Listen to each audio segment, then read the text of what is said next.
5 seconds. Mr. Vice Chairman, sir, I am standing to support the bill, every clause of it with all the amendments. However, I have a few suggestions. I would like the government and the minister to take note of them. The great and important leader of Europe told his ambassadors, if you go to London, go to the share market, then you will feel its pulse and know its health and politics. The share market is controlled remotely or fully by the company law board in our country. So any amendment to the company law in a progressive way is going to help the economic growth.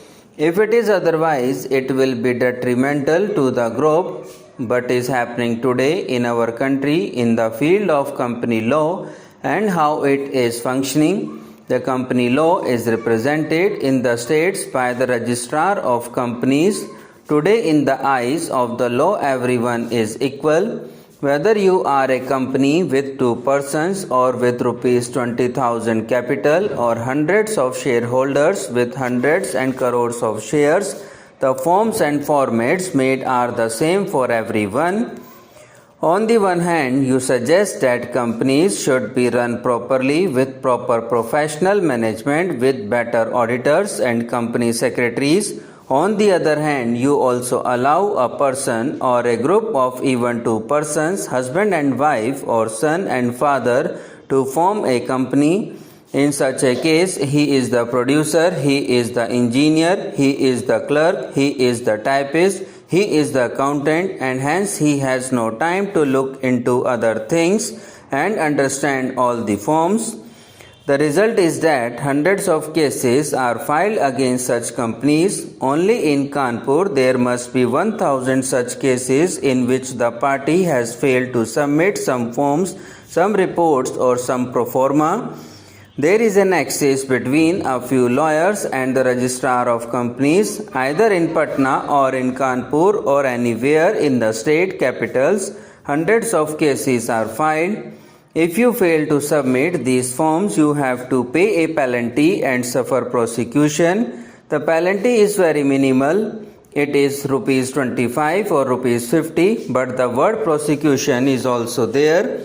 The result is that small businessmen who are afraid of going to jail have to go and face the magistrate.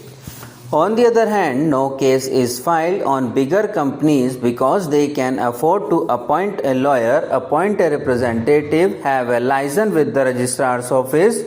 A person who is having a company with rupees 5 lakhs or rupees 2 lakhs or rupees 10 lakhs of capital, a small factory or business does not have that much of resources to go and have a license with the registrar of companies. The result is that cases are filed against him, and where a fine of rupees 50 could have been sufficient for settlement, a fine of rupees 5,000 is imposed. The same law is not applied to the public companies and the government corporations. Once I was chairman of the Bihar Industrial Development Corporation. In that corporation, for the last 5 years, the balance sheet was not audited. I inquired why the registrar did not file a case against them. They said that it is headed by a managing director who is an IAS officer and no case can be filed against an IAS officer. He is a big bureaucrat. He is much higher than the registrar of companies. That is why I suggest 2 or 3 things.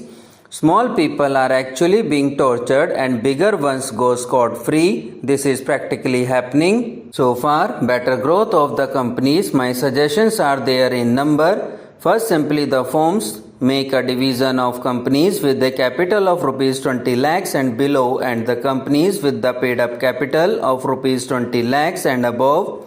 In the case of companies below rupees 20 lakhs share capital, burden and difficulties should be lesser.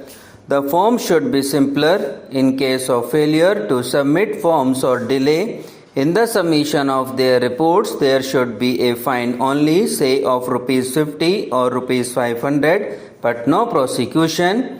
For bigger companies, you have whatever laws you have got today. Make another category of the public undertakings, the government companies. Such companies should be treated on a different footing because 100% share invested belong to the government. It is the people's money. It is managed officially. There is no personal interest involved. The delay is because of some administrative difficulties. So keep such companies in a different category. Fourthly, in case you are not able to amend this, the only alternative is don't allow small companies to grow. Don't allow them any registration. If you allow them registration, you force them to follow these rules, and if they fail, you take them to the court for harassment.